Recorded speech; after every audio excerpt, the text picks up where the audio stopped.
So we're gonna put back the 3 screws. One there, second, and the third.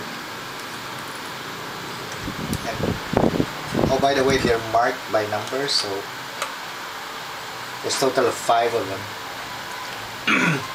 We'll go ahead and put back the memory. Push it in at a 45-degree angle and push down to clip it in. There you go. And finally, after we put back the screw for the optical drive right here, we'll be ready to close it up. There's a couple of slots, and then right